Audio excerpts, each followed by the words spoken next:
नमस्कार दोस्तों, आप सभी का स्वागत है हमारे इस YouTube चैनल समग्र ज्ञान पर। दोस्तों, पुण्य तो हम सभी करते हैं, पर क्या आपको पता है कि सबसे बड़े 5 पुण्य कौन से हैं? अगर आप इन महापुण्यों को अपने जीवन में कर लेते हैं तो आप भगवान के बहुत ही खास बन जाएंगे। लेकिन हम इन 5 पुण्यों के बारे में बताने से पहले आपको एक छोटी सी कहानी सुनाएंगे जो आपको महापुण्य के बारे में बहुत ही अच्छी जानकारी देगी। धर्मानंद नाम का एक राजा था जो बड़ा ही प्रजापालक था।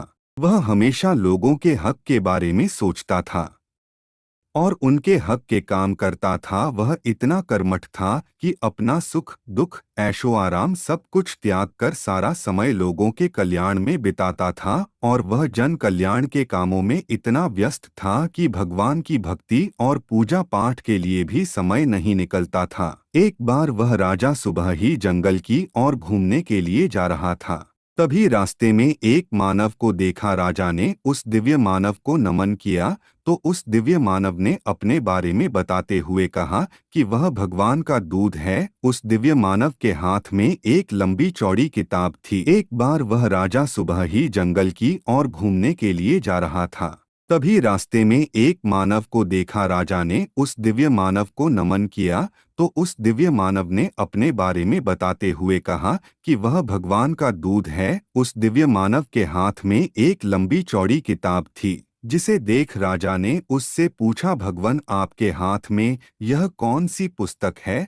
तब वह देवता बोले कि यह हमारा वही खाता है जिसमें सभी भजन भक्ति करने वालों के नाम है। राजा को भी उस किताब में अपना नाम जानने की इच्छा पैदा हुई तो राजा ने कहा कि कृपा देखिए तो इस पुस्तक में कहीं मेरा नाम है या नहीं। वह दिव्य पुरुष पुस्तक का एक एक पन्ना पलटने लगे, पर राजा का नाम कहीं भी नजर नहीं था। राजा ने देवता को चिंता में देखकर कहा, महाराज आप चिंता ना करें, आपके ढूंढने में कोई भी कमी नहीं है। असल में मेरा नसीब ही खराब है कि मैं भजन आरती के लिए समय नहीं निकाल पाता और इसीलिए मेरा नाम यहाँ नहीं है।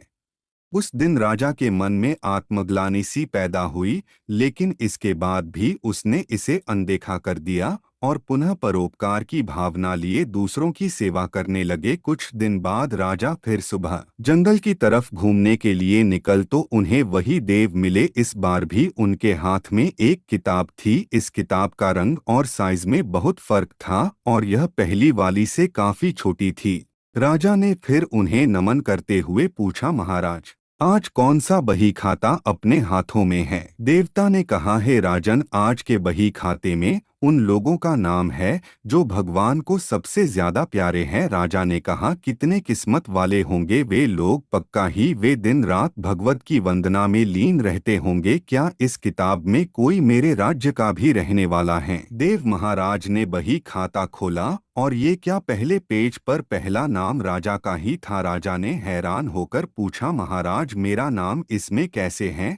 मैं तो मंदिर भी कभी कभी जाता हूँ। देवता ने कहा, हे राजन, इसमें हैरान होने की क्या बात है? जो लोग निष्काम होकर संसार की सेवा करते हैं, जो लोग संसार के उपकार में अपना जीवन व्यतीत करते हैं, जो लोग हर तरह का लोभ भी त्याग कर भगवान की निर्मल संतानों की सेवा सहायता में अपना योगदान देते हैं, तुम त्यागी महापुरुषों का भजन खुद भगवान करता है। हे राजन, तू मत पछता कि तू पूजा पाठ नहीं करते, लोगों की सेवा करके असल में भगवान की ही पूजा करते हो। परोपकार और निःस्वार्थ लोक सेवा किसी भी भजन या आरती से बढ़कर है। अब हम आपको 5 महापुण्यों के बारे में बताएंगे। नंबर 1, अन्य पुण्य, किसी भूखे को भोजन कराना, चाहे वह मनुष्य हो या जानवर, अपने सच्चे मन से उनको भोजन कराना, यह पहला सबसे बड़ा पुण्य है। नंबर 2, शयन पुण्य, निराश्रित मानव या जानवरों को आश्रय देना, यह दूसरा सबसे बड़ा पुण्य है। नंबर 3, वचन पुण्य, अगर आपके पास ना भोजन है